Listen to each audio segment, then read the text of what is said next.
கர்த்தருக்கு ஸ்தோத்திரம். இன்றைய காலை மன்னா. அழிவுண்டாக்கும் ஓர் ஆயுதம். உன் மாம்சத்தை பாவத்துக்குள்ளாக்க உன் வாய்க்கு இடங்கொடாதே. தேவன் உன் வார்த்தைகளினாலே கோபங்கொண்டு உன் கைகளின் கிரியையை அழிப்பானேன். பிரசங்கி 5:6. நம் வாயினால் நாம் பாவம் செய்வோமாயின் நாம் கர்த்தருக்காக எவ்வளவு பெரிய காரியங்களை செய்திருந்தாலும் நம் வேலை அல்லது ஊழியம் அழிக்கப்பட்டுவிடும். இது மோசேயின் ஜீவியத்தில் எவ்வளவு உண்மையாயிருந்தது.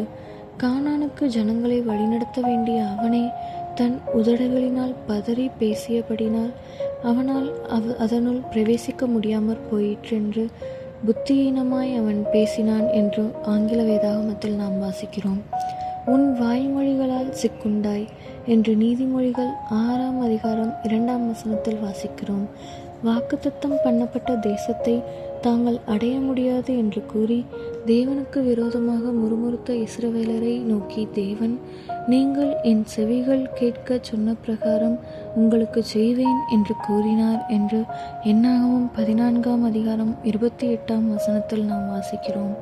ஒரு மனிதனுடைய ஆத்துமாவும் அவனுடைய நாவும் ஒன்றோடொன்று சம்பந்தமுள்ளவைகளாயிருக்கின்றன.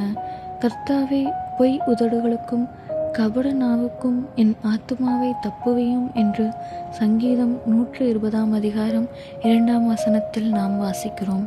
நீ தீட்டுப்பட்ட நாவையுடைய ஒரு மனிதனாயிருப்பாயாகில் உன் ஆத்துமா முழுவதும் தீட்டுப்பட்டதாயிருக்கிறது. சீயோனில் உள்ள பரிசுத்தவான்களின் வாய் அல்லது நாவை பற்றி குறிப்பாக சொல்லப்பட்டிருப்பதை நாம் காண்கிறோம். இவர்களுடைய வாயிலே கபடம் காணப்படவில்லை. இவர்கள் தேவனுடைய சிங்காசனத்திற்கு முன்பாக மாசில்லாதவர்களாயிருக்கிறார்கள் என்று வெளிப்படுத்தல் 14:5 நாம் வாசிக்கிறோம். எனவே ஒருவரது வாயின் வார்த்தையில் மாசில்லை எனில் அவரது ஜீவியத்தில் மாசில்லை என்பதே வெளிப்படையான உண்மையாகும். ஆமேன்.